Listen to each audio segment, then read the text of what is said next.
கிறிஸ்துவுக்குள் பிரியமானவர்களே, கர்த்தரும் இரட்சகருமாய் இயேசு கிறிஸ்துவின் ஈடி நீட்டு நாமத்தினாலே உங்கள் யாவருக்கும் என் அன்பின் வாழ்த்துக்களை தெரிவித்துக் கொள்கிறேன். தேவன் அருளிய அப்பம் பிரேயர் மினிஸ்ட்ரி சேனல் மூலியமாக உங்களோடு சந்திப்பதில் மிகுந்த மகிழ்ச்சி அடைகிறேன். தினம்தோறும் அதிகால வேளையிலே பரிசுத்த வேதத்திலிருந்து நாம் ஒரு பகுதியை தியானித்து நம்முடைய குடும்ப பாதுகாப்பிற்காக நாம் ஜெபித்து வருகிறோம். அதிகால வேளையிலே அபிஷேகங்களை பெற்றுக்கொள்ள, தேவனுடைய கிருபை பெற்றுக்கொள்ள புதிய நாளுக்காக இணைந்திருங்கள். யாக்கோபு 1 அதிகாரம் 2 முதல் 8 ஆகிய வசனங்கள்.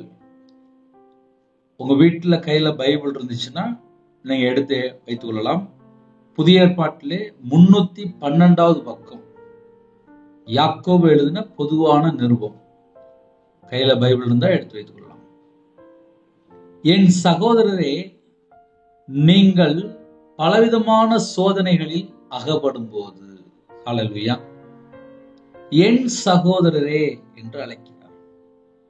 1ஆம் வசனத்திலே தேவனுக்கும் கர்த்தராய் இயேசு கிறிஸ்துவுக்கும் ஊழியக்காரனாகிய யாக்கோபு சிதறி இருக்கிற 12 கோத்திரங்களுக்கும் வாழ்த்து சொல்லி எழுதுகிறதாவது.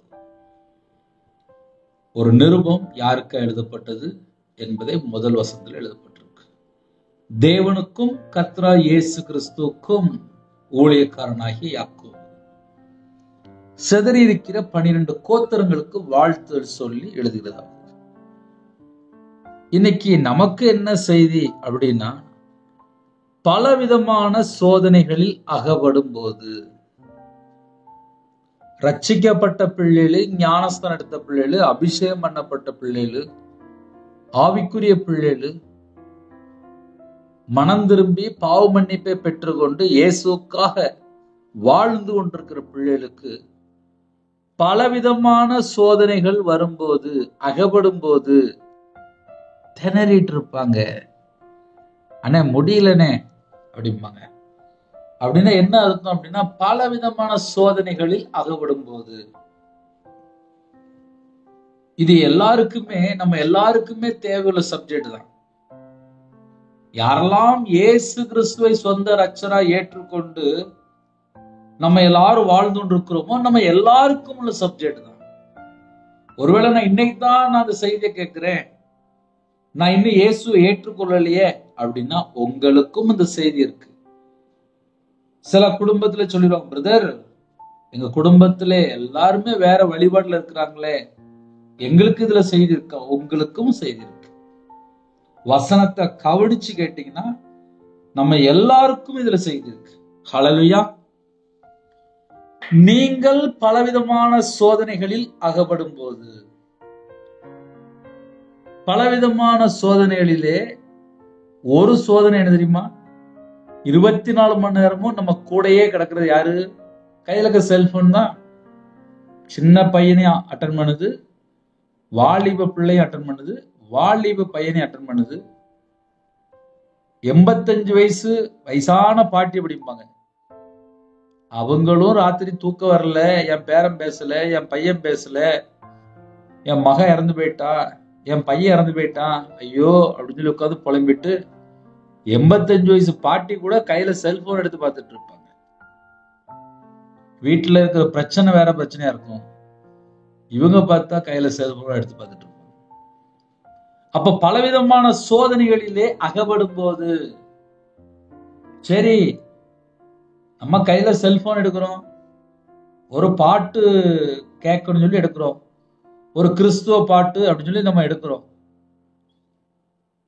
அந்த பாட்டு தேவனை மட்டும்தான் மகிமைப்படுத்துதா, இல்ல அந்த பாட்டுல வேற இன்னும் நிறைய மிக்ஸ் ஆகி கிடக்கா,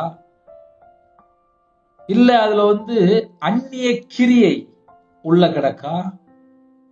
கண்டுபிடிக்க முடியாது நிறைய குடும்பத்துல. ஏன் அப்படின்னா, அவங்க கையில பைபிள் எடுத்து வாசிச்சிருக்க மாட்டாங்க. ஒரு பாட்டு, நம்ம கிறிஸ்துவ பாட்டு கேட்கிறோம் அப்படின்னா நம்ம இருதயம் தேவனோடு கனெக்ட் ஆகணும். தேவன நாமம் மகிமைக்கென்ற மட்டும்தான் பாட்டு இருக்கணும். கிறிஸ்துவ பாட்டு அப்படின்னா அந்த பாட்டை படிக்கும் போதே தேவனோட பிரசன்னம் இறங்கி வரணும். நம்ம இருதயம் தேவனோடு கனெக்ட் ஆகணும்.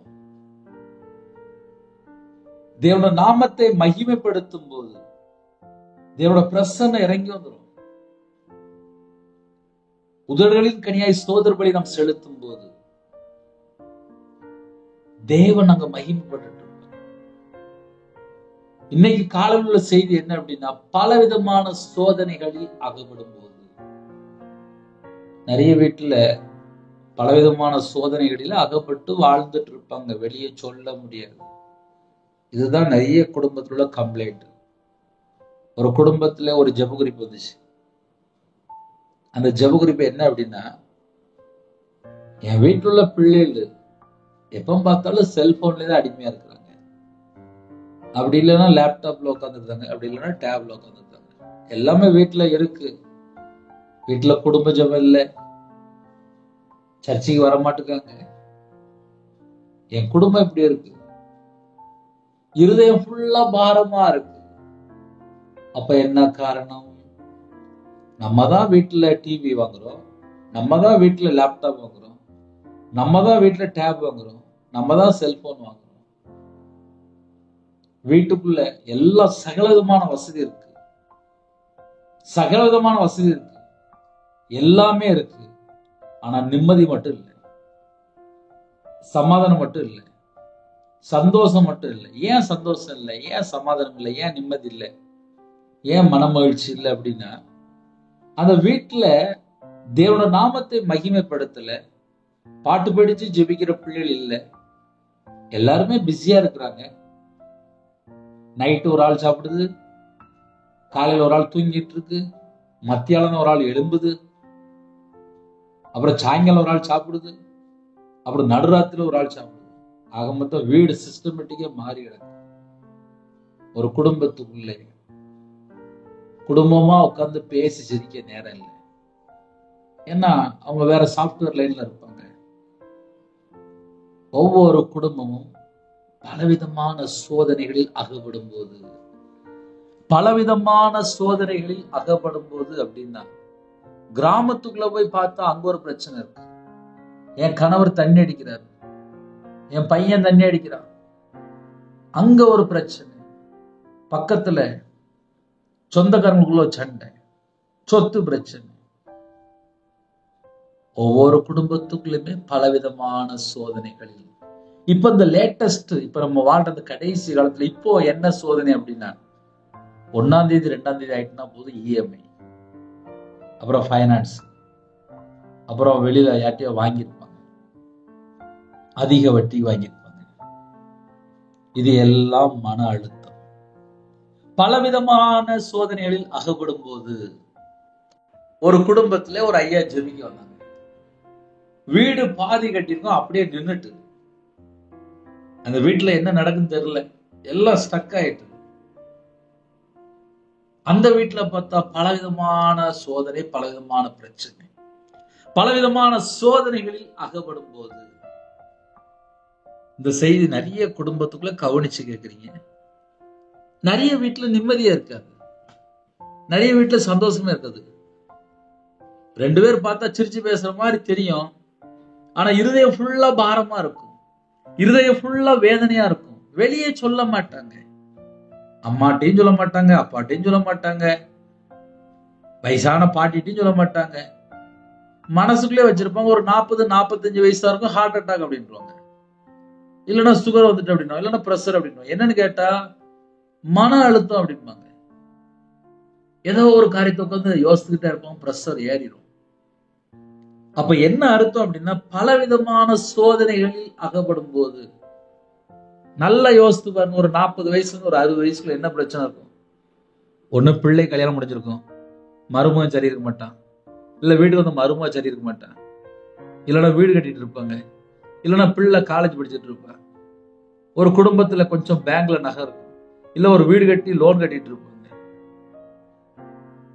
சில வீட்டுல வியாதியில படுத்த படுக்கையில இருப்பாங்க, வயசான பாட்டி படுத்த படுக்கையில இருப்பாங்க, ரொம்ப வயசா இருக்கும், வீட்டுல பலவீனத்தோடு இருப்பாங்க. பலவிதமான சோதனைகளில் அகப்படும் போது, இன்னும் சோதனைன்னா நிறைய இருக்கு. சில வீட்டுல தண்ணி அடிச்சிட்டு இருப்பான், சில வீட்டுல விபச்சார அடிமையில இருப்பான், சில வீட்டுல வந்து விக்கிர வழிபாடுல இருப்பான், சில வீட்டுல வீட்டுக்கு வரமாட்டாங்க. இன்னும் நிறைய போயிட்டே இருக்கு, அது போயிட்டே இருக்கும், சப்ஜெக்ட் போயிட்டே இருக்கும். சில வீட்டுக்குள்ளேயே ஏதாவது சீட்டு விளையாண்டுட்டு இருப்பாங்க, ஆன்லைன்ல போய் கேம் விளையாண்டுட்டு இருப்பாங்க. பிள்ளைகள் பார்த்தா ஏதோ ஒரு பாவ அடிமையில வாழ்ந்துட்டு இருக்கும், கஞ்சா பழக்கத்துல இருப்பாங்க, ட்ரக்ஸ் அடிமையில இருப்பாங்க.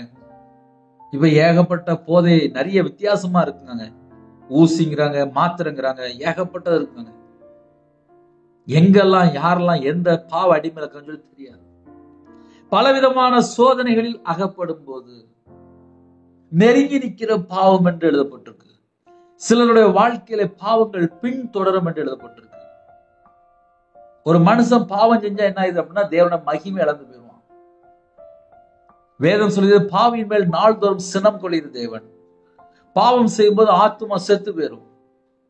சில குடும்பத்துல லஞ்சம் வாங்கிட்டு இருப்பாங்க, சில குடும்பத்துல லஞ்சம் கொடுத்துட்டு இருப்பாங்க, சில குடும்பத்துல லஞ்சம் வாங்கக்கூடாது நினைப்பாங்க, வேற வழியே இல்லாம லஞ்சம் வாங்குவாங்க. சில குடும்பத்துல வீட்டுக்கு வந்தா போதும் நிம்மதியே இருக்கு. சில குடும்பத்துல வெளியில வியாபாரத்துக்கு போனா அங்க பிரச்சனை, வேலைக்கு போனா பிரச்சனை, டிரைவிங் லைன்ல போனா அங்க பிரச்சனை, ஒரு பஸ்ல போவாங்க அங்க பிரச்சனை, ஒரு கார்ல போவாங்க, ஒரு ட்ரெயின்ல போவாங்க அங்க பிரச்சனை. கவர்மெண்ட் ஆபீசரா இருப்பாங்க, அவங்க இருக்கிற இடத்துல பிரச்சனை. வெளிநாட்டுல இருப்பாங்க, அங்க இருக்கிற இடத்துல தனிமை. மனைவி பிள்ளைகள் பார்த்தா ஊர்ல இருக்கும், அவங்க பார்த்தா வெளிநாட்டுல வேலை பார்த்துட்டு இருப்பாங்க. ஒரு சின்ன உடம்பு சரியில்லை, ஒரு காய்ச்சல் சளினா கூட யார்ட்டையும் போய் சொல்ல முடியாது, டக்குன்னு ஹாஸ்பிட்டல் போக முடியாது. ஒரு மாசம் சம்பளம் வரலையா யார்கிட்ட போய் கேட்கன்னு தெரியாது. இப்ப அப்படிப்பட்ட நிறைய நாட்டுக்குள்ள நிறைய குடும்பத்துல வேலை பார்க்கறாங்க, வேற வேற நாட்டுக்குள்ள வேற வேற சூழ்நிலை இருக்காங்க. சில தேசத்துல அழிஞ்சிட்டு இருக்கு, சில தேசத்துல கடைசி காலத்துல ஒவ்வொரு பிரச்சனை வந்துகிட்டே இருக்கு. சில தேசத்துக்குள்ள ஒரே மழை, பலவிதமான சோதனைகளில் அகப்படும் போது இப்பதான் பிரதர் வீடு கட்டி நாங்க பத்திரமா இருக்கிறோம் அப்படிம்பாங்க. அந்த வீட்டுல பார்த்தா ஒரு பிரச்சனை வந்துடும். ஒவ்வொரு குடும்பத்திலையும் ஒவ்வொரு பிரச்சனை, பலவிதமான சோதனைகளில் அகப்படும் போது ரட்சிக்கப்படுவதற்கு முன்பாக பழைய வாழ்க்கை தாறுமாறா இருக்கும், இஷ்டம் போல இருக்கும், இஷ்டம் போல வாழ்ந்துட்டு இருப்பாங்க. ரட்சிக்கப்பட்டிருப்பாங்க, இயேசு கிறிஸ்துவ சொந்த ரட்சகரா ஏற்றுக்கொள்வாங்க, மனம் திரும்பி வாழ்வாங்க, பாவ மன்னிப்பை பெற்றுக்கொள்வாங்க, பரிசுத்த ஆவியை பெற்றுக்கொள்வாங்க, அபிஷேகத்தை பெற்றுக்கொள்வாங்க. ஆனா இப்பதான் மாமியார் பிரச்சனையா இருக்கும், மருமகள் பிரச்சனையா இருக்கும், புருஷன் பிரச்சனையா இருக்கும், வேலைக்கு போன இடத்துல பிரச்சனையா இருக்கும், வியாபாரத்துக்கு போன அங்க பிரச்சனையா இருக்கும், கடன்காரன் பிரச்சனையா இருக்கும், சொந்த பிரச்சனையா இருக்கும், பக்கத்து வீடு பிரச்சனையா இருக்கும். பலவித சோதனை, எந்த பிரச்சனை எங்கேருந்து வரும் தெரியாது. வேதம் தெளிவு எழுதப்பட்டிருக்கு, அந்தந்த நாளுக்கு அந்தந்த பாடு போதும். ஒவ்வொரு நாளும் ஒவ்வொரு பாடு வந்துட்டு போயிட்டே இருக்கும். இவைகளெல்லாம் வேதனைக்கு ஆரம்பம். அந்த கடைசி காலத்துல நிறைய பிரச்சனைகள் உண்டு. இன்னைக்கு செய்தி என்ன அப்படின்னா, உங்கள் விசுவாசத்தின் பரீட்சையானது பொறுமை உண்டாக்கும் என்று அறிந்து அதை மிகுந்த சந்தோஷமாக எண்ணுங்கள். எதை சந்தோஷமா எண்ணணுமா? நீங்கள் பலவிதமான சோதனைகளில் அகப்படும் போது அதை நம்ம ஈஸியா எப்படி சொன்னா புரியும் அப்படின்னா, வாலிப பிள்ளைகள் 10th 11th 12th காலேஜ் படிப்பாங்க. வாலிப பையன் படிக்கவே மாட்டான், வாலிப பிள்ளைகள் பார்த்தா கொஞ்சம் அதிகமா படிச்சிடும். பையங்க பார்த்தா செல்போன்ல விளாண்டே கிடப்பாங்க. எக்ஸாம் நேரத்துல தான் தெரியும். சர்ச்சில் போய் ஜெபம் பண்ணுவான், அம்மா எனக்காக ஜெபம் பண்ணிக்கோமா, நான் நல்ல எக்ஸாம் எழுதணுமா அப்படிமா. அதுக்கு முன்னாடி வீட்டுல நார்மலா இருக்கும்போது செல்போன் பார்க்கும்போது அம்மா சொல்லியிருப்பாங்க, டேய் செல்போன் பார்க்காதடா, நல்ல எக்ஸாம் எழுதணும்டா. அம்மா சொல்லி பார்ப்பாங்க, பையன் கேட்க மாட்டான். எக்ஸாம்ல போய் எழுதும்போது பார்த்தா பயமா இருக்கும், எப்படியாவது நான் பாஸ் ஆயிருந்தேன் ஏசப்பா, எப்படியாவது நான் பாஸ் ஆயிருந்தேன் ஏசப்பா அப்படிம்பாங்க. பலவிதமான சோதனையில அகப்படும் போது ஞானமா வெளியில வந்துட்டோம்னா தப்பிச்சுக்கிட்டோம். ஒரு பாவத்துல விழுந்தாச்சு அப்படின்னா அவனோட வாழ்க்கையிலே அந்த பாவம் பின் தொடர்ந்துகிட்டே ஒரு சில குடும்பத்துல வாலிப வயசுல தேவையில்லாத ஃப்ரெண்டோட போய் சிகரெட் அடிக்க, போயில பழக்கம், கஞ்சா பழக்கம், விபச்சார அடிமை, வேசித்தனத்துக்குள்ளே களவாங்கிறது, கொள்ளை அடிக்கிறது, ஏமாத்துறது, அநியாயமா சம்பாதிக்கிறது, களவாண்டு சம்பாதிக்கிறது, எத்தனையோ பாவத்துல போய் வாலிப வயசுலயே பழகிடுவாங்க, பொய் பேச பழகிடுவாங்க. அதுக்கப்புறம் வாழ்க்கையில பார்த்தா அது அப்படியே டெய்லி தொடரும். அப்ப இன்னைக்கு செய்தி என்ன அப்படின்னா, ஒரு மனுஷனோட வாழ்க்கையில தேவையில்லாத ஃப்ரெண்டா, தேவையில்லாத நபரா, தேவையில்லாத யாரா ஒருவரா யாரா இருந்தாலும் சரி, பலவிதமான சோதனை வருதா, அதை தப்பித்து கொள்றதுக்கு நம்மளுக்கு ஒரு பலன் தருவார். யோசேப்பினுடைய வாழ்க்கையில் ஒரு சோதனை வந்துச்சு, உடனே தப்பிச்சு ஓடிட்டாரு. ஆனா அவரு தான் சிறையிருப்புல இருந்தாரு. மறுபடியும் அவரு தான் அடுத்தவள உயர்வு வந்துச்சு. ஆவிக்குரிய வாழ்க்கையிலே, ஒரு மனுஷனுடைய வாழ்க்கையிலே போராட்டம், பிரச்சனைகள், பாடுகள் சொல்லி பல செக்ஷன் இருக்குல்ல. விசுவாசத்தின் பரீட்சையானது பொறுமை உண்டாக்கும் என்று அறிந்து, விசுவாசமானது பரீட்சை, விசுவாச பரீட்சை, விசுவாசத்தின் பரீட்சை. அப்ப அந்த பரீட்சைக்கு பேர் என்னது அப்படின்னா விசுவாசத்தின் பரீட்சை. இயேசு கிறிஸ்துவ சொந்த ரட்சகரா ஏற்றுக்கொண்டப்பா, அப்பா நான் பொய் பேச மாட்டேன்ப்பா, நான் உண்மையா வாழ்வேன்ப்பா, நான் இனிமேல் தீமையான காரியத்தை பின்பற்ற மாட்டேன்ப்பா, நான் இனிமேல் நன்மை மட்டும்தான் செய்வேன்ப்பா, நான் இனிமேல் துர்க்கிரைக்குள்ள போக மாட்டேன்ப்பா, இனிமேல் நான் நற்கிரியை மட்டும்தான் செய்வேன்ப்பா அப்படின்னு சொல்லி ஜெபம் பண்ணிடுவோம். நம்ம சிந்தனைக்குள்ள யோசிப்போம். ஆனா 24 மணி நேரம் நம்ம வாழ்க்கையில நம்ம கடைபிடிப்போம்ல, அதுல பலவிதமான சோதனை வரும். நம்ம கண்ணு இருக்கு, அந்த கண்ணு யாரை பார்க்கணும், எப்படி பார்க்கணும், ஏன் பார்க்கணும். அப்ப கண்ணு கரெக்டா இருக்கணும்.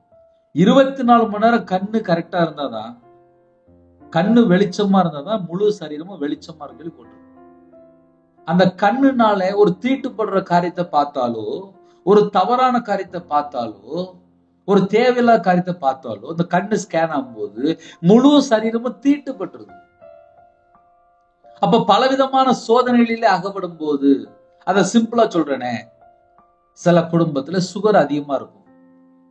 டாக்டர் சொல்லியிருப்பாங்க, நீங்க இவ்வளவுதான் சாப்பிடணும், இதைத்தான் சாப்பிடணும், இத்தனை மணிக்குள்ள சாப்பிடணும், மாத்திரை இத்தனை மணிக்கு போட்டுடணும், அப்பந்தான் உங்க உடம்பு இன்னும் கொஞ்ச நாள் ஓடும். அதிகமான சுகர் வந்துட்டு கண்டிப்பா நீங்க குறைச்சுதான் ஆகணும். நீங்க ஒரு ஹார்ட் பேஷண்டா இருக்கிறீங்க, கோவப்பட்டுற கூடாது, உங்க இதயத்துல கொண்டு போய் எதுவுமே வைக்க கூடாது, ரொம்ப ஃப்ரீயா இருக்கணும், டெய்லி கொஞ்ச நேரம் நீங்க வாக்கிங் போகணும்னு சொல்லி டாக்டர் அழகா அட்வைஸ் பண்ணி அனுப்பி விட்டுருவாங்க. ஆனா நம்ம ஆட்கள் வீட்டுக்கு வந்தோடனே நினைச்சுவாங்க, மனைவியை பார்த்த உடனே கோபம் வந்துடும், பிள்ளைய பார்த்த உடனே கோபம் வந்துடும், உடனே ஹார்ட் பீட் லைட்டா கூடி குறையும் போது உடனே பயம் கொடுத்துரும். டாக்டர் சொல்லியிருக்காருல்ல, கோபப்பட சொல்லியிருக்காருல்ல, அப்புறம் மறுபடியும் 2 லட்ச ரூபா 3 லட்ச ரூபா 5 லட்ச ரூபா ஆயிரும்ல அப்படின்னு சொல்லிட்டு அதுக்கப்புறம் கோபப்படாம இருப்பாங்க. அப்ப விசுவாசத்தின் பரீட்சை அப்படின்னா, நம்ம இந்த பூமியில வாழ்ற வாழ்க்கையில பல காரியங்கள் உண்டு. இப்ப என் வாழ்க்கையில நாளா ஸ்ட்ராங்கா சொல்ல முடியும், தேவனுடைய தண்டனை அனுபவிச்சிருக்கேன், தேவனுடைய கோபத்தை அனுபவிச்சிருக்கேன். என்ன கீழ்ப்படிய மாட்டோம்ல. நான் வியாபாரத்துல இருந்தேன், நான் கையில பைபிள் எடுத்து வாசிக்கல, ஜெபமும் பண்ணல, கையில பைபிள் எடுத்து வாசிக்கல. ஞாயிற்றுக்கிழமை காலையில மட்டும் சர்ச்சைக்கு போயிருவேன். நான் வியாபாரத்துல இருக்கும்போது கடையில டிவி வச்சிருப்பேன், நல்ல சினிமா படம்லாம் பார்த்துருக்கேன். கடையில வியாபாரத்துல இருக்கும்போது மாந்திரியத்துக்கு பணம் கொடுத்துருக்கேன், விக்கிரத்துக்கு பணம் கொடுத்துருக்கேன், கல்லாப்பீட்டுல ஒரு எலுமிச்சம்பழம் போட்டிருப்பேன், ஒரு கிளாஸ்ல தண்ணி ஊற்றி எலுமிச்சம்பழம் வச்சிருப்பேன். விக்கிரத்துக்கு என்னெல்லாம் பண்ண முடியுமோ எல்லாம் பண்ணிருக்கேன். அப்ப தேவனுடைய கோபத்துக்குள்ள வரும்போது, தண்டனைக்குள்ள வரும்போது, சாபத்துக்குள்ள வரும்போது தூரம் தூக்கி வீசிட்டாரு. சொந்த தேசம் வேற தேசம் தூக்கி வீசிட்டாரு. அப்புறம் அங்க போய் புல்லு திங்கும் போது அறிவு வந்துச்சு, நம்ம தேவனை ஒழுங்கா தேடல, கையில ஒழுங்கா பைபிள் எடுத்து வாசிக்கல, கீழ்படியில, அப்ப மனம் திரும்பல, அதனால தண்டனை. அதுக்கப்புறம் இயேசு கிறிஸ்துவே என்னை மன்னிங்கப்பா, என்னை மன்னிங்கப்பா, என்னை மன்னிங்கப்பா, உங்களை விட்டு நான் தூரமா போயிட்டு என்னை மன்னிச்சிருங்கப்பா, என்னை மன்னிச்சிருங்கப்பா, என் மேல இரக்கமா இருங்கப்பா, என்னை மன்னிங்கப்பா அப்படின்னு சொல்லி தேவனோட சமூகத்துல தாழ்த்தி அர்ப்பணிக்கும் போது பாவ மன்னிப்பை பெற்றுக்கொள்கிறேன். அந்த பாவ மன்னிப்பை பெற்றுக்கொண்டதுக்கு அப்புறம் தான் அடுத்தாப்புல ஒரு பிரச்சனை வரும்போது, ஓஹோ மனுஷனை நம்பினா சாபம், எந்த மனுஷன் பின்னாடி போக கூடாது, மனுஷன் வேஷமாகவே தெரிகிறான், ஏன் வேஷம் போட்டான் தெரியாது, கர்த்தர் மேல நம்பிக்கை வைத்தால் பாக்கியவான் சொல்லி போட்டிருக்கு, கர்த்தரை நம்புகிறவனும் செழிப்பான். அப்ப என்னோட வாழ்க்கையில அனுபவப்பட்ட பின்பாக யாரை நம்பணும், யாரை நம்ப கூடாது, இது எல்லாமே அனுபவ படிப்புலதான் வரும். சின்ன வயசுல விவரம் தெரியாது.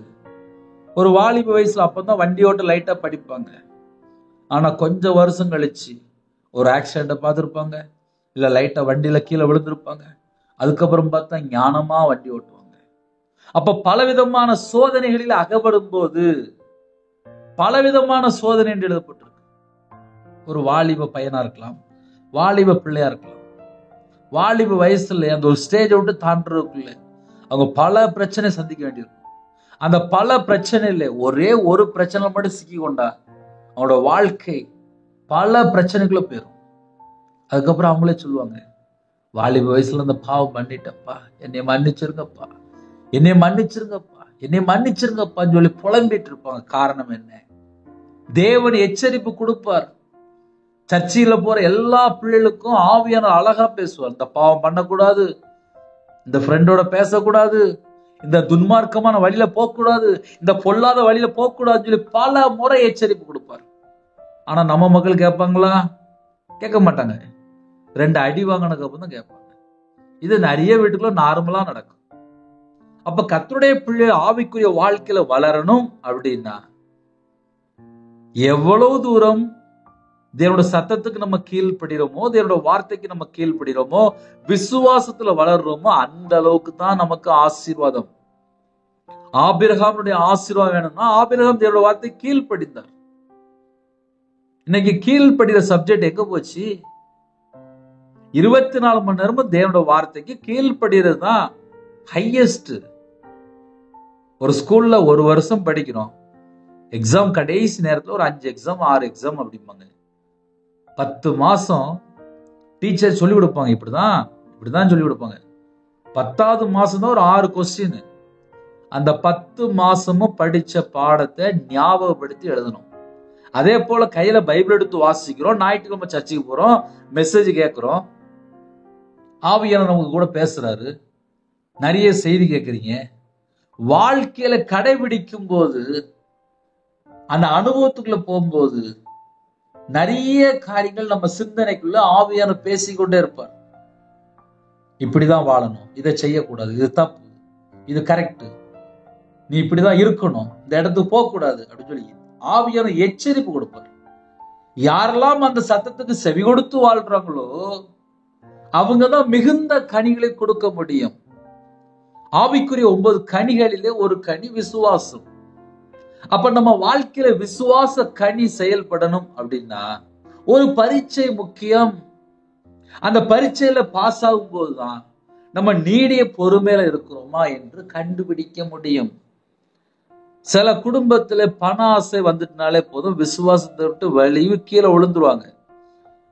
பண ஆசை வந்துட்டுனாலே போதும், அங்க பலவிதமான இச்சைகளுக்குள்ள போய் சிக்கிக் கொள்வாங்க, பலவிதமான ஆசையில போய் சிக்கிடுவாங்க. அப்புறம் அநேக வேதனை தான் இருக்கும்.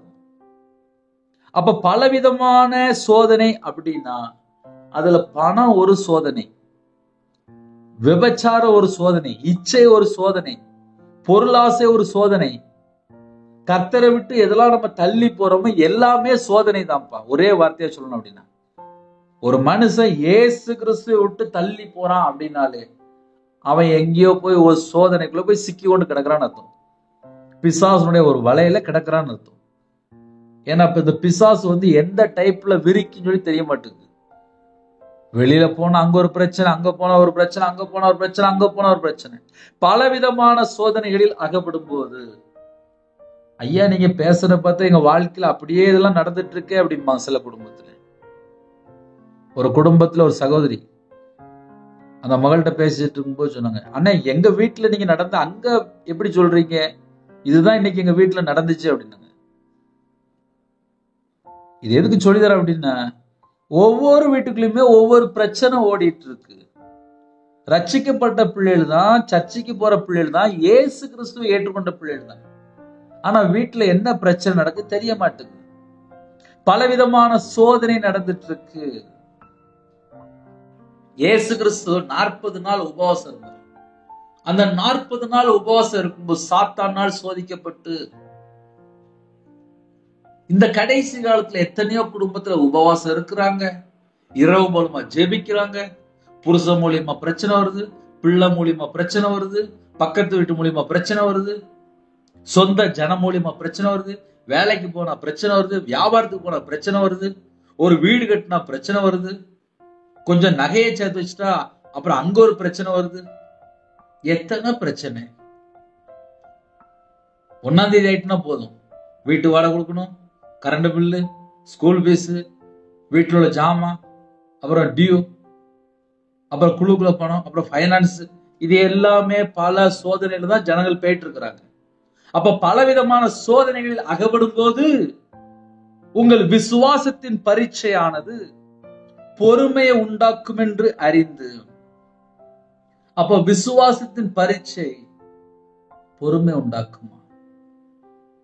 நிறைய குடும்பத்திலே பொறுமை இல்லாம தான் டைவர்ஸ், கோர்ட்டு கேஸ்ல ஏன் போறாங்க, எதனால பிரிஞ்சு போயிட்டாங்க அப்படின்னு சொல்லி கொஞ்சம் ஆழமா போய் பார்த்தா இருதயத்துக்குள்ள கசப்பான வேறு. நான் ஏன் உன்னைய மன்னிக்கணும், நான் ஏன் உன்னைய மன்னிக்கணும், நான் ஏன் உன்கிட்ட பேசணும் அப்படின்னு சொல்லிட்டு கசப்பு, வெறுப்பு, பகை, எரிச்சல், கோபம். இதுக்கு பின்னாடி என்ன தெரியுமா இருக்கு? வலுசற்பம் இருக்கு, தந்திரமான ஆவி இருக்கு, மோசம் போக்குற ஆவி இருக்கு, கெட்டு போயிற அந்த பழைய மனுஷன் இன்னும் உள்ள கிடக்கான்னு அர்த்தம். சில குடும்பத்திலாம் மன்னிக்கவே மாட்டாங்க, வைராக்கியம், சாவர வரி வைராக்கியம், கசப்பு, கசப்பான வேறு.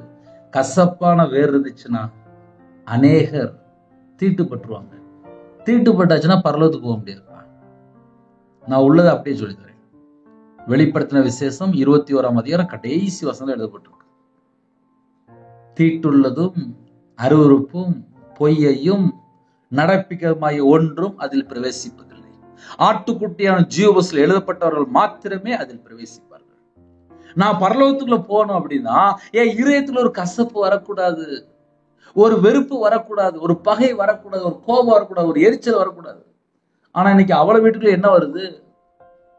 அதான் பலவிதமான சோதனைகள் அகப்படும் போது ஏதோ ஒரு காரியத்துல பிரச்சனை வந்துட்டு போயிட்டு இருப்பா. இன்னைக்கு செய்தி அதுதான். ஏன்னா சில வீட்டுல எல்லாம் 1ஆம் தேதி வந்துட்டு அப்படின்னா கொஞ்சம் காசு சம்பளம்லாம் வரும், ஆனா நிம்மதி இருக்க மாட்டேங்க. இப்ப நிறைய வீட்டுல எல்லாம் வரக்கூடிய பணம்லாம் டியூ போயிருது, நிம்மதியே இல்லை. இதுதான் உண்மையான பிரச்சனை. இப்படிதான் நிறைய குடும்பம் போயிட்டு இருக்கு. விசுவாசத்தின் பரீட்சையானது பொறுமை உண்டாக்கும் என்று அறிந்து அதை மிகுந்த சந்தோஷமாக எண்ணுங்கள். அப்ப விசுவாசத்தின் பரீட்சை என்ன செய்யும் அப்படின்னா பொறுமையை உண்டாக்குமா? பொறுமையை உண்டாக்குமா? ஆன்சர் அதுதான், பொறுமையை உண்டாக்குமா. அப்ப விசுவாச பரீட்சையில ஒரு மனுஷன் போயிட்டு இருக்கான் அப்படின்னா அதுல நமக்கு என்ன கிடைக்கும் அப்படின்னா பொறுமை உண்டாக்குமா. அந்த கனி அப்பதான் விளையும். பலவிதமான சோதனைகள் அகப்படும் போது யாரெல்லாம் பொறுமையோடு இருக்கிறோமோ அவங்க வாழ்க்கையில ஆவிக்குரிய கனி விளைஞ்சிட்டு இருக்குன்னு அர்த்தம். அவங்க நீடிய பொறுமையோடு இருப்பாங்க, எல்லாத்தையும் சகிச்சு கொள்வாங்க, எல்லாத்தையும் பொறுத்து கொள்வாங்க. அது சில குடும்பம் தான். சில குடும்பத்துல சண்டை போட்டு பிரிஞ்சு போயிடுவாங்க, அது வேற குடும்பம். ஆனா சில குடும்பத்துல கண்ணீர் வடிப்பாங்க, நிந்தைகள், அவமானங்கள், கேவலம், துக்கத்தோடு இருப்பாங்க, தனிமையில இருப்பாங்க, புலம்புவாங்க, ஆனாலும் சகித்து கொள்வாங்க. எவ்வளவோ பிரச்சனை வீட்டுக்குள்ள இருக்கும், வெளியே சொல்ல மாட்டாங்க, கண்ணீர் வடிப்பாங்க. ஐயோ என் புருஷன் இப்படி இருக்கிறானே, என் வீட்டுக்கு வந்த மருமக அப்படி இருக்காளே, என் வீட்டுக்கு வந்த மருமக அப்படி இருக்கானே, என் பிள்ளை இப்படி இருக்காளே, என் குடும்பம் இப்படி சொல்லி கண்ணீர் வடிப்பாங்க. எல்லாவற்றையும் சகித்து கொண்டு நீடிய பொறுமையோடு இருப்பாங்க. ஹல்லேலூயா. அதை மிகுந்த சந்தோஷமாக எண்ணுங்கள், அதை மிகுந்த சந்தோஷமா எண்ணுங்கள். நீங்கள் ஒன்றிலும் குறைவுள்ளவர்களாய் இராமல். இப்ப அடுத்த பாயிண்ட் என்ன அப்படின்னா நீங்கள் ஒன்றிலும் குறைவுள்ளவர்களாய் இராமல். இன்னைக்கு அவளை வீட்டுல என்ன இருக்கு? குறைவுதான் இருக்கு. ஏன் குறைவா இருக்கு? விசுவாசத்துல குறைவு, பொறுமையில குறைவு, பரீட்சை எழுத போனா அங்கேயும் குறைவு, மார்க் ரிசல்ட் வந்துச்சுன்னா அங்கேயும் குறைவு. பலவிதமான சோதனைகள் அகப்படும் போது எங்கேயாவது ஒரு ஸ்டெப்ல விழுந்துருந்தோம், அப்ப அங்கேயும் ஒரு குறைவு. வசனம் என்ன போட்டிருக்கு? நீங்கள் ஒன்றிலும் குறைவுள்ளவர்களா இராமல். எல்லாத்துலயும் பூரணமா இருக்கணுமா? பரிசுத்தத்துல பூரணமா இருக்கணும். உண்மையில பூரணமா இருக்கணும்.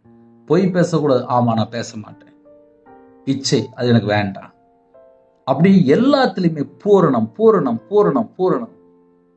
இன்னைக்கு நிறைய குடும்பத்துல பூரணம் அப்படின்னா தெரியாது. ஏன்னா வாயை திறந்தாலே போய் எப்படியாவது அடுத்த வீட்டு சொத்தை ஏமாத்தணும், கொள்ளை அடிக்கணும், களை வாங்கணும், சொத்து சேர்க்கணும். இதுக்குள்ள என்ன இருக்கு? பிசாசு இருக்கு. இன்னைக்கு நிறைய குடும்பத்துல அப்படித்தான் போயிட்டு இருக்காங்க. அதனாலதான் நிம்மதி இல்லை, அதனால சமாதானம் இல்லை, அதனால சந்தோஷம் இல்லை. யாரெல்லாம் இணைந்திருக்கிறீங்களோ நம்ம குடும்பம் எப்படி இருக்கு அதை நம்ம தான் யோசித்துவோம். நீங்கள் ஒன்றிலும் குறைவுள்ளவர்களாய் இராமல் பூரணராயும் நிறைவுள்ளவர்களாயும். இப்போ நம்மளை எப்படி இருக்க சொல்றாரு? பூரணமா இருக்கணுமா, நிறைவுள்ளவர்களா இருக்கணுமா? ஆனா இன்னைக்கு நிறைய குடும்பத்துல என்ன இருக்கு? பூரணத்தை காணும், நிறைவை காணும். ஒன்றிலும் குறைவுள்ளவர்களா இராமல் அப்படின்னு சொல்லி போட்டுருக்கு. நிறைய வீட்டுல குறைவு தான் இருக்கு. அந்த 3மே கம்ப்ளைண்ட் தான். பூரணராயும் நிறைவுள்ளவர்களாயும் இருக்கும்படி அப்படி இருக்கணுமா? பொறுமையானது பூரண கிரியை செய்ய கடவுது. எந்த வீட்டுக்குள்ள பொறுமையோடு இருக்கிறாங்களோ அவங்களுக்குள்ளே பூரணம் இருக்கும், அவங்களுக்குள்ளே நிறைவு இருக்கும், அவங்களுக்குள்ள எதுலையுமே குறைவு இருக்காது. ஆவிக்குரிய 9 கனியும் அவங்களுக்குள்ள இருக்கும். ஹல்லேலூயா. ஏன்னா சில குடும்பத்துல நீடிய பொறுமையோடு போயிட்டு இருப்பாங்க, எல்லாவற்றையும் சகித்துக் கொள்வாங்க. வீடு நஷ்டமாயிருக்கும், சகித்துக் கொள்வாங்க. நகை பேருக்கும் சகித்துக் கொள்வாங்க.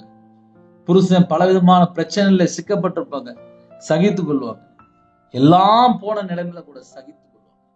அவங்களுக்குள்ள என்ன இருக்கும் அப்படின்னா பூரணம் இருக்கும், நிறைவு இருக்கும்.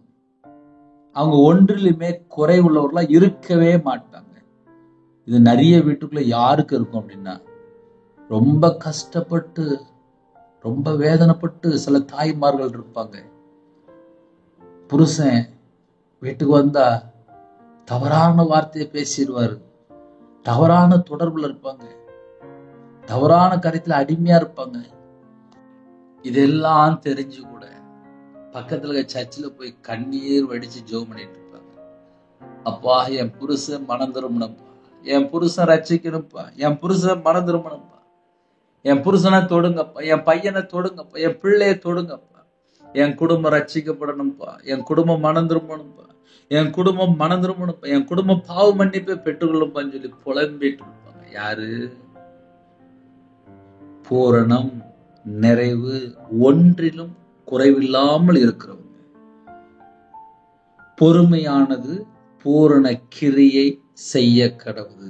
அப்படின்னா என்ன அர்த்தம் அப்படின்னா பொறுமையா இருப்பாங்கல்ல அவங்க பூரணமான செயல் அப்படின்னா ரொம்ப பொறுமையா இருந்து நிதானமா இருந்து என் புருஷன் ரட்சிக்கப்பட்டுருவான், என் புருஷன் ரட்சிக்கப்பட்டுருவான், நான் ஜெபம் பண்ணிட்டு இருக்கேன், நான் தேவனுடைய பாதப்புல காத்திருந்து நான் உபவாசத்தோடு ஜெபிக்கிறேன், என் கணவர் ரட்சிக்கப்பட்டுருவார், என் பையன் ரட்சிக்கப்பட்டுருவான், என் பிள்ளை ரட்சிக்கப்பட்டுரும், நான் ஜெபம் பண்ணிட்டு இருக்கேன், தேவன் கேட்பார், என் ஜெபத்துக்கு பதில் வரும்.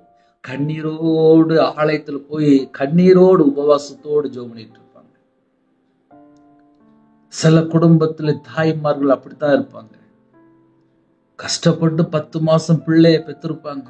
அது மாத்திரமல்ல, அந்த குடும்பம் ரட்சிக்கப்படுறதுக்காக, அந்த பிள்ளை ரட்சிக்கப்படுறதுக்காக திறப்புல நிற்பாங்க. என் புருஷன் ரட்சிக்கப்பட திறப்புல நிற்பாங்க. அவங்கதான் தாய். சில குடும்பத்துல சின்ன பிரச்சனை வந்த உடனே போட்டுட்டு போயிடுவாங்க, விட்டுட்டு போயிடுவாங்க. கோர்ட்டு கேஸ் சொல்லி டைவர்ஸ் ஆகி முடிஞ்சு அப்புறம் பார்த்தா அவங்க வாழ்க்கையை பார்த்தா கண்ணீர், தவறான தொடர்பு, தவறான சிநேகம், தவறான ஃப்ரெண்ட்ஷிப்பு, தவறான அடிமை, மதுபான அடிமை, போதை, எங்கேயோ போய் சிக்கிக் கொள்றாங்க. ஆனா சில குடும்பத்திலே கண்ணீரோடு ஜெபித்து ஜெபித்து ஜெபித்து அந்த குடும்பம் பார்த்தா அப்படியே பூர்ண நிலைமைக்கு வந்துட்டு, அந்த பரிபூர்ணமான நிலைமைக்குள்ள வரணும் அப்படின்னா கண்ணீர் ஜெபம். சில குடும்பத்திலே எப்பொழுதுமே ஜெபித்து கொண்டிருப்பாங்க தாய்மார்கள். அந்த வீட்டுக்குள்ள பார்த்தா ஒரு பிரசன்னம், தேவ பிரசன்னம் எப்பொழுதுமே அந்த வீடை மூடி இருக்கும். காரணம் என்ன? ஜெப அபிஷேகம். அது ஜெபிக்கிற இடத்துல தேவன் இறங்கி வந்துடுவார். அப்ப கர்த்தருடைய பிள்ளைகள் ஜெபிக்கிற பிள்ளைகளா இருக்கணும். நம்ம இருதயத்துல சுத்தமா இருந்தா மட்டும்தான் நம்ம ஜெபம் கேட்கப்படும். நம்ம இருதயத்துக்குள்ளே கர்த்தரை விட்டு தள்ளி போற எந்த ஒரு கசப்போ, வெறுப்போ, கோபமோ, எரிச்சலோ எதுவுமே உள்ள இருக்கக்கூடாது. இன்னைக்கு நிறைய வீட்டுக்குள்ள என்ன நடக்கு? ஒரே பகை, ஒரே எரிச்சல், ஒரே சொத்து பிரச்சனை, ஒரே கோர்ட்டு கேஸ். அப்புறம் எப்படிப்பா நிம்மதி இருக்கும்? இதெல்லாம் பல விதமான சோதனைகளில் அகப்படும் போது அந்த பிரச்சனை ஓடிட்டு இருக்காங்கன்னு அர்த்தம். இப்படிப்பட்ட பிரச்சனை இருக்கா? ஒருவேளை வீட்டில் ரொம்ப பிரச்சனை இருக்கா? 9363064181 என்ற நம்பர் தொடர்பு கொண்டால் ஒருவேளை ஏதோ ஆலோசனை வேணுமா கேளுங்க, ஜெபிக்கணுமா கூப்பிடுங்க. கர்த்தருடைய பிள்ளைகள் பரிபூர்ணமா வாழணும், ஆசீர்வாதமா இருக்கணும். அதுக்கு என்ன செய்யணும்? விட்டு கொடுத்து போங்க. வீட்டுல என்ன பிரச்சனை அதை எப்படி வெளியில கொண்டு வரணும்? கண்ணீரோடு ஜெபிங்க. மனுஷன்ட்ட போய் சொல்றதோட தேவனோட சமூகத்துல கண்ணீர் வடிங்க. எந்த மனுஷனும் மாயே என்று எழுதப்பட்டிருக்கு. ஓடி ஓடி பார்ப்பாங்க சில குடும்பத்தில். லாஸ்ட் பார்த்தா பக்கத்துல சர்ச்சில் போய் அழுது ஜோமனான்னு சொல்லுவாங்க. உங்களுக்கு ஒரு சாட்சி சொல்லட்டா? நான் ஒரு வியாபாரி, எனக்கு தெரிஞ்சதெல்லாம் வியாபாரம். கையில பைபிள் எடுத்து வாசத்துல எனக்கு பழக்கம் இல்லை, ஜெபம் பண்ணி எனக்கு பழக்கம் இல்லை, ரட்சிக்கப்பட்ட அனுபவம் எனக்கு தெரியாது, பரிசுத்த ஆவியார் எப்படி இருப்பார் எனக்கு தெரியாது, ஒண்ணுமே தெரியாது. மனைவி பக்கத்துல சர்ச்சில் போய் கண்ணீர் வடித்து ஜெபிக்க ஆரம்பிச்சா. கண்ணீர் வடித்து ஜெபிக்க ஆரம்பிச்சா. அந்த கண்ணீர் தேவனுடைய சமூகத்துல ஏற்றிட்டு தேவன் என்னை தொட்டார், அபிஷேகம் பண்ணினார், இன்றோ முன்பா நிறுத்திருக்கிறார். இதுக்கு பின்னாடி என்ன காரணம் அப்படின்னா கண்ணீரின் ஜெபம். அடுத்த உள்ள தாய், என் மகன் எப்படி இருக்கிறானே, என் மகன் எப்படியாவது மாறணும் அப்படின்னு சொல்லி கண்ணீர். தாய் வீட்டுல எப்படினாலும் ஒரு தாய் ஜெபம் பண்ணிட்டு இருப்பாங்க, இல்ல மனைவி ஜெபம் பண்ணிட்டு இருப்பாங்க. யாரெல்லாம் இந்த காலவெளியில் இணைந்து இருக்கிறீங்களோ, உங்க குடும்பத்துக்காக ஜெபிக்கிற பிள்ளைகளா இருக்கிறீங்களா? உங்க குடும்பத்துக்காக ஜெபிக்கிற பிள்ளைகளா இருக்கிறீங்களா? அண்ணா எங்கன்னு எங்க வீட்டுல ஒரே பிரச்சனையா இருக்குன்னு ஒரு டைரி எடுத்து எழுதுங்க. என் பையன் இப்படி சொல்லிட்டான், என் கணவர் இப்படி சொல்லிட்டாரு, இப்ப அவங்க தெரியாம சொல்லிட்டான் சொல்லி சர்ச்சில் போய் அழுது ஜெபம் பண்ணுங்க. உடனே குடும்பம் ரட்சிக்கப்படும். அதை பகையா வளர்த்துறாதீங்க. அதை வேற வேற யார்ட்டையோ போன் பண்ணி சொல்லி அதை பெருசாக்கிறாங்க. தேவனோட சமூகத்துல போய் என் கணவர் இப்படி சொல்லிட்டாருப்பா, என் மேல கோவப்பட்டுட்டாருப்பா, அவர் மன்னிச்சிருங்க, அவர் இருதயம் கடினமா இருக்கு, சதையான இருதயம் தாங்கப்பா, என் கணவர் மனம் மாறணும்ப்பா, என் கணவர் மனம் திரும்பணும்ப்பா, அவருடைய பாவத்தை மன்னிங்கப்பா அப்படின்னு சொல்லி தேவனோட சமூகத்துல போய் கண்ணீரோடு ஜெபித்து பாருங்க. உடனே தேவன் தொடுவார், கணவர் தொடுவார். உங்க குடும்பம் ரட்சிக்கப்படும். குடும்பமா ஆலயத்துக்கு போகலாம், சந்தோஷமா போகலாம். நிறைய குடும்பத்துல இந்த பிரச்சனை கிடக்கு. யாரெல்லாம் இணைந்திருக்கிறீங்களோ, எந்தெந்த நாட்டுக்குள்ள இணைந்திருக்கிறீங்களோ, தேவனுக்கு தெரியும், தேவனுக்கு தெரியும்பா. எந்த சூழல்ல யாரெல்லாம் இணைந்திருக்கிறீங்க எல்லாம் தேவனுக்கு தெரியும். ஒவ்வொரு குடும்பத்திலும் ஒவ்வொரு பிரச்சனைக்கு. அதுதான் நான் முதல்ல சொல்லிட்டேன், இந்த செய்தி எல்லா குடும்பத்துக்கும் அப்படின்னு சொன்னேன். ஒரு செய்தி ஆரம்பிக்கும் போது ஏதாவது ஒரு காரியம் ஆவியான் கரெக்டா சொல்லுவார், எல்லா குடும்பத்துக்கும் அப்படின்னு. ஏன்னா பலவிதமான சோதனைகளில் அகப்படும் போது அவ்வளவு வீட்டுக்குள்ளேயும் தான் இருக்காது பிரச்சனை. ஒரு குடும்பத்துல போனா பிள்ளை இல்லை, ஒரு குடும்பத்துல போனா பையனுக்கு கல்யாணம் முடிய மாட்டேங்குது, பிள்ளை கல்யாணம் முடிய மாட்டேங்குது, கேட்டா நகை இல்லை, கேட்டா வயசு தாண்டிட்டு, கேட்டா பையன் கல்யாணம் முடிக்க மாட்டேங்க, கேட்டா பிள்ளை கல்யாணம் முடிக்க மாட்டேங்க. வீட்டுல பார்த்தா புருஷன் சரியில்லை, அவரு பார்த்தா தண்ணி அடிக்காரு, இன்னொரு வீட்டுல பார்த்தா விபச்சாரம் அடிமை. ஒவ்வொரு வீட்டுக்குள்ளயும் ஒவ்வொரு பிரச்சனை. சில வீட்டுல பார்த்தா வியாதியில படுத்த படுக்கை. வீட்டுல யாராவது ஒரு வயசானவங்க இருப்பாங்க, படுத்த படுக்கல ஹாஸ்பிட்டலுக்கு பணம் லட்ச லட்சமா போய்கிட்டே இருக்கும். ஒவ்வொரு வீட்டுக்குள்ளயும் பலவிதமான சோதனை வரும்போது நிம்மதியே இருக்காது. ஆனா இப்படிப்பட்ட சில குடும்பத்துல கூட ஒன்றிலும் குறைவுள்ளவர்களாய் இராமல் பூரணராயும் நிறைவுள்ளவர்களாயும் இருக்கும்படி பொறுமையானது பூரண கிரியை செய்ய கடவுது. அப்படின்னா என்ன அர்த்தம் அப்படின்னா, ரொம்ப பொறுமையா எல்லாவற்றையும் ஹேண்டில் பண்ணிட்டு இருப்பாங்க. அதான் முதிர்ந்த ஞானம். அது சில வீட்டுக்குள்ள இருக்கும். எவ்வளவோ பிரச்சனை இருக்கும், எல்லாவற்றையும் பொறுமையா சகித்து கொண்டு அந்த எல்லா பிரச்சனையும் சமாளிச்சு வெளியே வந்துடும். அந்த குடும்பம் பார்த்தா ஆசீர்வதிக்கப்படும். பைபிள் அழகா ஒரு வசனம் இருக்கு, புத்தி உள்ள ஸ்திரீ, புத்தி உள்ள ஸ்திரீ. அப்போ ஒரு குடும்பம் ரட்சிக்கப்படணும், ஆசீர்வதிக்கப்படணும் அப்படின்னா பின்னாடி நிறைய தாய்மார்களுடைய ஜெபம் இருக்கும். ஹல்லேலூயா. 5வது வசனம், உங்களில் ஒருவன் ஞானத்தில் குறைவுள்ளவனா இருந்தால். ஒருவேளை இந்த காலவேளையிலே, அண்ணே எங்க குடும்பம் பிரிஞ்சு போயிருக்குனே, தெரியாம கடன் வாங்கிட்டோம்னே, என் வீட்டுக்குள்ள இவ்வளவு பிரச்சனை இருக்குனே, எனக்கு அறிவே இல்லைனே, எனக்கு ஞானமே இல்லைனே அப்படின்னு சொல்லி ஒருவேளை யாராவது இணைந்திருந்தால் தேவனுடைய சமூகத்துல நம்ம கேட்கலாம். எப்படி திரும்ப கேட்கலாம்? அப்பா எனக்கு ஞானம் இல்லப்பா, எனக்கு எந்த பிரச்சனையுமே எனக்கு அதை எப்படி ஹேண்டில் பண்ண எனக்கு தெரியலப்பா, எனக்கு ஞானம் தாங்கப்பா. நீங்கள் ஒன்றிலும் குறைவுள்ளவர்களா இராமல் என்று எழுதப்பட்டிருக்கல. அப்போ உங்களில் ஒருவன் ஞானத்தில் குறைவுள்ளவனா இருந்தால், எனக்கு ஞானம் இல்லப்பா, எனக்கு குறையா இருக்குப்பா, கொஞ்சம் ஞானம் தாங்கப்பா அப்படின்னு சொல்லி தேவனுடைய சமூகத்துல நம்ம ஜெபம் பண்ணால், நம்ம எந்த காரியத்துக்காக நம்ம ஜெபிக்கிறோமோ, சில குடும்பத்துல ஒரு சின்ன பிரச்சனை உண்டு. அது இப்பதான் ஞாபகத்துக்கு வருது. கல்யாணம் முடிஞ்ச புதுசுல நிறைய பிள்ளைகளுக்கு சமையல் பண்ண தெரியாம இருக்கும். அது கல்யாணம் முடிஞ்சதுக்கு அப்புறம் தான் மெதுவா சமையல் பண்ண படிப்பாங்க. அந்த வீட்டுல போனதுக்கு அப்புறம் அவங்க ஒரு டேஸ்ட்ல இருப்பாங்க. இந்த மகளுக்கு அப்பதான் கல்யாணம் முடிஞ்சு போயிருப்பா, அவ ஒரு டேஸ்ட்ல சமையல் பண்ணுவா. அப்போ வேற வேற டேஸ்ட் மாறும்.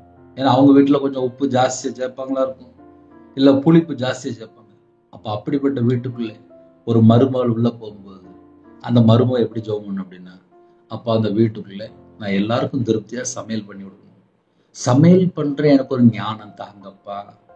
இந்த வீட்டுல மாமியார நான் கவனிக்கணும்ப்பா, எனக்கு ஒரு ஞானம் தாங்கப்பா. என் கணவரை கவனிக்கணும், ஒரு ஞானம் தாங்கப்பா. பிள்ளைய வளர்க்கணும், எனக்கு ஒரு ஞானம் தாங்கப்பா. இந்த குடும்பத்துல நான் எப்படி புத்தியோட நடக்கணும், எனக்கு ஒரு ஞானம் தாங்கப்பான்னு சொல்லி அந்த வீட்டுக்குள்ள போன மருமகள் ஜெபிக்கணும். அப்போ எந்தெந்த வீட்டுக்குள்ள எந்தெந்த சூழல் இருக்கிறீங்களோ நம்ம எல்லாருமே இருக்கிற இடத்துல தகுந்த மாதிரி ஜெபிக்கணும். இப்ப என் வாழ்க்கையில நான் ஒரு ஜெபம் பண்ணப்பா. நான் 11 வயசுல நான் வேலைக்கு போயிட்டேன். 6ஆம் கிளாஸ் படிக்கும் போதே என்னை வேலைக்கு அனுப்பிட்டாங்க. 5ஆம் கிளாஸ் தான் ஃபுல்லா முடிச்சிருந்தேன், 6ஆம் கிளாஸ் பாதி தான் போயிருந்தேன். கையில பைபிள் எடுத்து வாசிக்கவே இல்லை. 2015 தான் நான் கையில பைபிள் எடுத்து வாசிக்கிறேன். எழுத்துக்கூட்டி வாசித்து பார்க்க புரியவே மாட்டுக்கு, கண்ணீரோடு வாசித்து பார்க்க புரிய மாட்டுக்கு, பல மணி நேரம் வாசித்து பார்க்க புரிய மாட்டுக்கு. பைபிள் வாசித்தா எனக்கு புரியவே இல்லை. பல மணி நேரம் என்னோட சமூகத்துல காத்திருக்கும் போது என் மகன் லட்ச லட்சமா கடன் இருக்கு, ஆனா எல்லாத்தையும் விட்டுட்டு கையில பைபிள் எடுத்து கண்ணீரோடு வாசிக்கிறானே அப்படின்னு சொல்லிட்டு பைபிள் வாசிக்கிற ஒரு ஞானத்தை கொடுத்தார். பைபிள் வாசிக்கிற அந்த ஞானத்தை கொடுக்கும் போது என்னோட இருதய மனக்கண்கள் திறக்கும் போது வசனத்தினுடைய இந்த ஆழத்துக்குள்ள கொண்டு போனார். என் வாழ்க்கையில நான் எங்கெல்லாம் கர்த்தரை விட்டு தள்ளி வாழ்ந்துட்டு இருக்கேன், அந்த ஆவிக்குரிய அந்த மண்டலத்துக்குள்ள அந்த அனுபவத்துக்குள்ளே ஆவியானவர் மெதுவா கொண்டு போனார். என் வாழ்க்கையில எங்கெல்லாம் நான் கர்த்தரை விட்டு தள்ளி போயிருக்கிறேன், எப்படிலாம் நான் மாறணும், நான் பரலோகத்துக்கு போனா என்னெல்லாம் செய்யணும், எல்லாவற்றையும் ஆவியானவர் கற்றுக் கொடுத்தார். அப்ப எனக்குள்ள என்ன குறை இருந்துச்சுன்னா, நான் படிக்கல. அப்போ வசனம் வாசிக்க எனக்கு புரியாது, வசனம் வாசிக்க தெரியாது, மிஸ்டேக் வரும், நிறைய மிஸ்டேக் வரும். அப்ப ஆவியானவர் எனக்குள்ள வரும்போது அந்த வசனத்தினுடைய அர்த்தத்தை சொல்லி கொடுக்க ஆரம்பிச்சார். அதனால காலை வேளையில யாரெல்லாம் ஒருவேளை அண்ணே எனக்கு ஞானம் குறைய இருக்குனே, நான் ஸ்கூல் பாடம் படிக்க முடியல, காலேஜ் பாடம் படிக்க முடியல, எனக்கு ரொம்ப குறைய இருக்கு, எனக்கு ஞாபக சக்தியே இல்லை, நான் படிச்சா என் மைண்ட்ல நிக்க மாட்டுக்கு, என் வீட்டுக்குள்ள எனக்கு நிறைய பிரச்சனை இருக்கு, குடும்ப பிரச்சனை இருக்கு, எனக்கு எப்படி சமாளிக்கணும்னு எனக்கு தெரியல அப்படின்னு சொல்லி ஒருவேளை யாராவது இணைந்திருந்தால், உங்களில் உங்களில் அந்த வேர்டு ரொம்ப முக்கியம். உங்களில் ஒருவன், அந்த வேர்டு ரொம்ப முக்கியம். மறுபடியும் சொல்றேன், உங்களில் ஒருவன், யாருனாலும் சரி, எந்த நாட்டுக்குள்ளாலும் சரி, எந்த இடத்துல இருந்தாலும் சரி, உங்களில் ஒருவன் ஞானத்தில் குறைவுள்ளவனா இருந்தால், அப்ப எந்த நாட்டுக்குள்ள இருக்கிறீங்களோ அது பெருசு கிடையாது. அந்த இடத்துல நம்ம இருக்கிற இடத்துல முழங்கால் படிட்டு, அப்பா எனக்கு ஞானத்துல குறையா இருக்குப்பா, நான் இருக்கிற வீட்டுல எனக்கு இவ்வளவு பிரச்சனை இருக்குப்பா, எனக்கு சரி பண்ணி தாங்கப்பா, எனக்கு ஞானம் தாங்கப்பா, இந்த இடத்துல நான் எப்படி ஞானமா செயல்படணும், நான் இருக்கிற இடம் சரியில்லைப்பா, நான் இருக்கிற இடத்துல உள்ள மக்கள் சரியில்லைப்பா, நான் இருக்கிற பக்கத்துல உள்ள ஜனங்கள் சரியில்லைப்பா, இந்த இடத்துல நான் எப்படி ஞானமா நடக்கணும், எனக்கு ஒரு ஞானம் தாங்கப்பா. உங்களில் ஒருவன் ஞானத்தில் குறை உள்ளவனா இருந்தால், இப்ப என் வாழ்க்கையில நான் சொல்ல முடியும், நான் ஞானத்துல குறை உள்ளவனா இருக்கேன். தேவனா பார்த்து அந்தந்த நாள்ல எனக்கு ஜீவனை கொடுத்து உயிர் பிச்சை கொடுத்து பத்திரமா பாதுகாக்கிறார். அவ்வளவுதான் ரவிராஜ். ஒவ்வொரு நாளும் தேவன் தான் பாதுகாக்கிறார். இதே போல உலகத்துல எல்லா ஜனங்களையும் அந்தந்த நாளுக்கு நமக்கு ஞானத்தை தரணும் அப்படின்னா அவருடைய சமூகத்தை வந்து ஆகணும், அவருடைய பாதபடியில வந்து ஆகணும். யாரெல்லாம் எந்த நாட்டுக்குள்ள இணைந்து இருக்கிறீங்களோ அவருடைய சமூகத்துல தாழ்த்தி, அப்பா எனக்கு ஞானத்துல குறைய இருக்குப்பா, எனக்கு ஞானம் தாங்கப்பா, நான் அந்த ஆபீஸ்ல வேலை பார்க்கேன், நான் அந்த வியாபாரம் பார்க்கேன், நான் அந்த கம்பெனில வேலை பார்க்கேன், எனக்கு ஒரு ஞானம் தாங்கப்பா. கவர்மெண்ட் ஆபீஸரா இருக்கிறீங்களா, அப்பா எனக்கு இந்த ஞானம் தாங்கப்பா. டீச்சர் வேலை பார்க்குறீங்களா, எனக்கு ஒரு ஞானம் தாங்கப்பா. சாப்ட்வேர் லைன்ல இருக்கீங்களா, எனக்கு ஒரு ஞானம் தாங்கப்பா. ஞானத்தை தேவனுடைய சமூகத்திலே காத்திருந்து கேட்டு பெற்றுக்கொள்ள வேண்டும். ஹல்லேலூயா. உங்களில் ஒருவன் ஞானத்தில் குறைவுள்ளவனா இருந்தால், இருந்தால் அந்த வேர்ட் ரொம்ப முக்கியம். இருந்தால் எனக்கு ஞானம் குறையதான் இருக்கு, ஞானத்தில் குறைவுள்ளவனா இருந்தால் யாவருக்கும் அப்படின்னா என்ன அர்த்தம் அப்படின்னா, உலகத்துல எத்தனை கோடி ஜனங்கள் இருக்காங்களோ எல்லாருக்கும் யாவருக்கும் சம்பூர்ணமாய் கொடுக்கிறவர். நம்முடைய தேவன் எப்படிப்பட்ட தேவன்? சம்பூர்ணமாய் கொடுக்கிற தேவன். ஒருவேளை நான் வியாபாரத்துல நஷ்டப்பட்டுட்டேன், நான் தோல்வி அடைஞ்சிட்டேன், நான் வாழ்க்கையில ஃபெயிலியர் மாடல், நான் எல்லாத்துலயும் நான் ஃபெயிலியர் மாடல், என்னைய தேவன் உயிர்ப்பிப்பாரா அப்படின்னு சொல்லி ஒருவேளை யாராவது கேட்டால் வசனம் தெளிவு எழுதப்பட்டிருக்கு. யாவருக்கும், எந்த நாட்டில் உள்ள ஜனமா சரி, சம்பூர்ணமாய் கொடுக்கிறவர். எனக்கு ஞானம் கொஞ்சம் குறையா இருக்குப்பா, சம்பாத்தியம் பண்ண எல்லாத்தையும் நஷ்டப்படுத்துது, வேஸ்டா செலவு பண்ணி, கொஞ்சம் ஞானம் தாங்கப்பா, அப்பதான் என் கையில ஒரு 10 ரூபா நிற்கும், என்னைய கொஞ்சம் ஆசீர்வதிங்கப்பா, எனக்கு ஞானம் தாங்கப்பா, பணம் சம்பாதிக்கணும்ப்பா, பொருள் சம்பாதிக்கணும்ப்பா, வீட்டுல நிறைய தேவை இருக்குப்பா, கடன் இருக்குப்பா, கடன் அடைக்கணும், எனக்கு ஞானம் தாங்கப்பான்னு சொல்லி தேவனுடைய சமூகத்துல தாழ்த்தி கேட்டால் கண்டிப்பா கண்டிப்பா கண்டிப்பா தருவார். ஹல்லேலூயா. யாவருக்கும் சம்பூர்ணமாய் கொடுக்கிறவரும் ஒருவரையும் கடிந்து கொள்ளாதவருமாகிய தேவனிடத்தில் கேட்க. பரலோகத்துல தேவன்கிட்ட போய் எனக்கு கொஞ்சம் ஞானம் குறையா இருக்குப்பா தருவீங்களா அப்படின்னா கோவப்படவே மாட்டாரான். என் பையன் வந்திருக்கான், என் மக வந்திருக்கா, கொஞ்சம் ஞானம் கேட்கிறா, இந்தா ஞானம் அப்படின்னு தந்துடுவார். யாவருக்கும் சம்பூர்ணமாய் கொடுக்கிறவர். ஹல்லேலூயா. யாவருக்கும் சம்பூர்ணமாய் கொடுக்கிறவரும் ஒருவரையும் கடிந்து கொள்ளாதவருமாகிய தேவனிடத்தில் கேட்க கடவுள். நம்ம ஒரு டாக்டர்கிட்ட போவோம், டாக்டர்கிட்ட போய் டாக்டர் எனக்கு கொஞ்சம் காய்ச்சல் சளி இருமல் இருக்கு, கொஞ்சம் மாத்திரை தாங்கன்னு சொல்லி கேட்போம். அப்படியா, எத்தனை நாளா காய்ச்சல் இருக்கு, எத்தனை நாளா சளி இருக்கு, எத்தனை நாளா இருமல் இருக்கு அப்படின்னு சொல்லி ஒரு 3 கேள்வி கேட்பாங்க. ஆமா டாக்டர், எனக்கு ஒரு 2-3 நாளா இருக்கு டாக்டர், இன்னும் சரியாம இருக்கு டாக்டர், சரி இந்த ஒரு 3 நாள் இந்த மாத்திரையை போட்டோன்னே அப்படின்னு சொல்லிட்டு மாத்திரை கொடுத்துருவாங்க. டாக்டர் அப்படின்னு சொல்லி சொன்னா ஒரு ஊசியும் போட்டுருவாங்க, முடிஞ்சு வச்சு. ஆக மொத்தம் என்ன அப்படின்னா, ஒரு டாக்டர்கிட்ட போய் நின்னாதான் அவங்க நமக்கு என்ன வேணுமோ தருவாங்க. பரலோகத்துல தேவன்கிட்ட போய் அவருடைய சமூகத்துல போய், அப்பா என் வீட்டுல இதுதான்ப்பா பிரச்சனை, இதை சரி பண்றதுக்கு எனக்கு கொஞ்சம் ஞானம் தருவீங்களா, எனக்கு கொஞ்சம் ஞானம் தருவீங்களா, எனக்கு கொஞ்சம் ஞானம் தருவீங்களான்னு சொல்லி தேவனுடைய சமூகத்துல தாழ்த்தி கேட்டால் யாவருக்கும் சம்பூர்ணமாய் கொடுக்கிறவர். அப்பேற்பட்ட தேவனை தான் நம்ம ஆராதிக்கிறோம். நம்ம ஆராதிக்கிற தேவன் வானத்தையும் பூமி உண்டாக்குன தேவன். அவர்கிட்ட போய் அப்பா கொஞ்சம் ஞானம் தாங்கப்பா அப்படின்னா கண்டிப்பா தருவாராம், சம்பூர்ணமா தருவாராம். ஹல்லேலூயா. அப்ப இன்னைக்குள்ள செய்தி என்ன அப்படின்னா, யாவருக்கும் சம்பூர்ணமாய் கொடுக்கிற தேவன், எல்லாருக்கும் சம்பூர்ணமாய் கொடுக்கிற தேவன், ஒருவரையும் கடிந்து கொள்ள மாட்டாங்க. தேவனிடத்தில் கேட்க கடவன், அப்பொழுது அவனுக்கு கொடுக்கப்படும். அதுதான் கீவேர்டு. அப்பொழுது அவனுக்கு கொடுக்கப்படும், அப்பொழுது அவனுக்கு கொடுக்கப்படும்.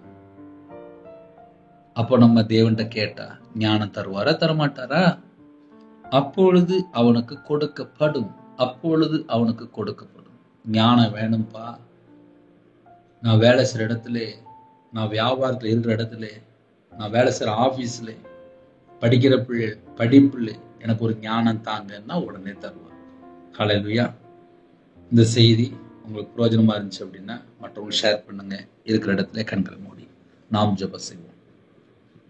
எங்களை அதிகமாக நேசிகள் அன்பு இந்த பரிசுத்தமுள்ள நல்ல பிதாவே நன்றியோடு துதிக்கிறோம் சொல்கிறோம்ப்பா. உங்க பாதத்தில் அர்ப்பணிக்கிறோம்ப்பா. எங்க கூட நீங்க பேசிட்டீங்கப்பா, நன்றி. இந்த நாளை ஆசீர்வதித்தாங்க. உமக்கு பிரியமானபடி நாங்கள் வாழணும்ப்பா. இந்த நாளிலும் ஒவ்வொரு குடும்பத்தையும் உங்களோட ரத்த கொட்டைகளை வேலடைத்து மூடி மறைத்து பாதுகாத்துள்ளுங்க. பரிசுத்தவர்கள் நிரப்புங்க, அக்னி அபிஷேகம் நிரப்புங்க. யாவருக்கும் சம்பூர்ணமாய் கொடுக்குற தேவன் ஞானத்தை தாங்கப்பா, சம்பூர்ணமா தாங்கப்பா. யாவருக்கும் சம்பூர்ணமாய் தாங்கப்பா, பரிபூர்ணமா தாங்கப்பா. உங்க கரத்துல இருப்பீங்க. பிறந்தநாள் கொண்டாடுறாங்கப்பா, திருமணம் கொண்டாடுறாங்கப்பா. கர்த்தர் கரம் தொட்டு 1000 மடங்கு ஆசீர்வதிங்க, ஆசீர்வதிங்க. ஜெபிக்கிற பிள்ளைகளை எழுப்புங்கப்பா, ஜெப அபிஷேகம் தாங்கப்பா, தியானிக்கிற அபிஷேகம் தாங்கப்பா, துதிக்கிற அபிஷேகம் தாங்கப்பா. பிதா குமார பரிசுத்த நாமத்துல முத்திரையை போடுங்கப்பா. உங்களோட ரத்த கொட்டைகளை வேலடைங்கப்பா. கற்பதுனிக்கா ஜெபிக்கிறோம். கர்த்தர் மனமருங்க, மாசமாக்கும். கர்த்தர் ஆசீர்வதிங்க. டெலிவரி பரம வைத்தியர் கூட இருங்க. பிள்ளைகளோட வாழ்க்கையில ஆசீர்வாதங்களை பெற்றுக்கொள்ளட்டும். வாலிப வயசுல இணைந்திருக்காங்க. உன் சிறு சிற நினை என்று வேதம் சொல்லுங்க. வாலிப பிள்ளைகள் எல்லாரும் ரட்சிக்கப்படணும்ப்பா. கர்த்தர் கிருபை செய்யுங்க. எத்தனையோ குடும்பத்துல பரிசுத்தவான்கள் இணைந்திருக்காங்க. நிறைய குடும்பத்திலே கர்த்தருடைய பிள்ளைகள் இணைந்திருக்காங்க. உங்க பிள்ளையோட வாழ்க்கையில என்னென்ன நன்மை எல்லாவற்றையும் தந்து ஆசீர்வதிங்க. ஜெபிக்கிற பிள்ளை எழுப்புங்கப்பா, வேதத்தை தியானிக்கிற பிள்ளைகள் எழுப்புங்கப்பா. கடைசி காலத்துல கர்த்தருடைய வருகையில நாங்க காணப்படணும்ப்பா. ஆட்டுக்குட்டியா ஜீவ புஸ்தகத்துல எங்க பேர் எழுதப்பட்டிருக்கணும்ப்பா. சுவிசேஷத்துக்காக யாரெல்லாம் உதவி செய்து கொடுக்காங்களோ அவங்களுடைய நாமங்கள் ஜீவ புஸ்தகத்துல இருக்கிறது என்று வேதம் சொல்லியிருப்பா. அப்பா தேவனார்களே, அப்ப மினிஸ்டர் மூலியமா யாரெல்லாம் இணைந்திருக்காங்களோ அந்த குடும்பத்தை உங்களுடைய கரத்துல அப்படிங்கிறோம். இரவு மூலமா ஜெபிக்கிறாங்கப்பா. உங்க பிள்ளைகளோட வாழ்க்கையில என்னென்ன தேவை இருக்கோ எல்லாவற்றையும் தந்து ஆசிரியங்கப்பா. சிறு பிள்ளைகள் முதல் கொண்டு முதியோர் எல்லா குடும்பத்துக்கு கர்த்தர் ஆசீர்வதிங்க, வேலையிடுங்க. உமக்கு பிரியமானபடி வாழ அர்ப்பணிக்கிறோம். சரீரத்துல பலவீனத்தோடு யாரெல்லாம் ஜெபிக்கிறோம் எல்லா பலவீனத்திலும் நீக்கி போடுங்க. இந்த நாளிலும் திருமணம் முடிந்ததுக்கு அப்புறம் எந்த குடும்பத்துல குழப்பத்தோடு இருக்காங்களோ அது எல்லாவற்றையும் நீக்கி போட்டுங்க. இன்னைக்குள்ள தேவையில சந்திங்கப்பா. கடன் பிரச்சனை எத்தனையோ குடும்பங்கள் உண்டு. அவங்களுடைய தேவையில எல்லாவற்றையும் சந்திங்க. யாரெல்லாம் தனிமையில இருக்காங்களோ அந்த தனிமையை மாற்றி போடுங்க. எல்லா குடும்பத்துக்கும் சம்பூர்ணமா ஞானம் தாங்க. இந்த நாளை ஆசீர்வதித்தாங்க. பரிசுத்தப்படுத்தி ஆசிரியங்க. உங்களுடைய கிருபை நிரப்பி ஆசிரியங்க. உங்களுடைய பிரச்சனை விட்டு ராஜா, உங்களுடைய வல்லமெல்லாம் நிரப்புங்க ராஜா. எல்லா குடும்பத்துக்கும் கர்த்தர் ஆசீர்வதிங்க. யாரெல்லாம் அர்ப்பணிக்கிறாங்களோ எல்லா குடும்பம் இயேசு கிறிஸ்து நாமத்துல ஆசீர்வதிக்கப்படட்டும். சிறு பிள்ளைகள் முதல் கொண்டு முதியோர் எல்லா குடும்பத்துக்கும் கர்த்தர் ஆசீர்வதிங்க. பலனிகளை திறந்து பண்டகசாலை திறந்து எல்லா குடும்பத்துக்கும் கர்த்தர் ஆசீர்வதிங்க. யாரெல்லாம் தங்களை தாழ்த்தும் குடும்பம் இயேசு கிறிஸ்து ரத்தத்தினாலே இயேசு கிறிஸ்து நாமத்துல ஆசீர்வதிக்கப்படட்டும். உங்க கரத்துல அப்படின்னு அதிகாலையில் அப்பா இணைந்திருக்காங்க. உங்க பிள்ளையோட வாழ்க்கை ஆசீர்வாதம் மாறட்டும். பகலிலே மேகஸ்தமம், இரவுல அக்னிசமம் உங்க பிள்ளையோட கர்த்தர் புறப்பட்டு போங்க ராஜா. இந்த நாளை கர்த்தரோட கருத்துல அப்படின்னு சரீரத்துல பலவீனத்தோட யாரெல்லாம் ஜெபிக்கிறோம் பூர்ண சுகம் தந்து ஆசீர்வதிங்க. எல்லா காலத்துல கர்த்தர் கூட இருங்க. அவங்க நாம மட்டுமே விட்டோம். துதி கனமையும் எல்லாம் ஒவ்வொருக்கே செலுத்துறோம். இயேசு கிறிஸ்து பிதாவே ஆமென். தேவனுக்கு மகிமையுண்டாதாக.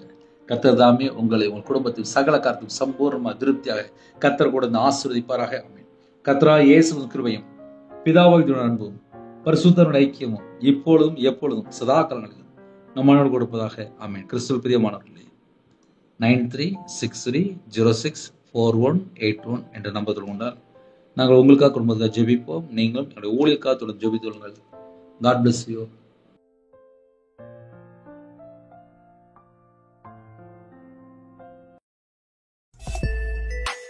Thanks for watching. Please subscribe our channel. Click the like and share.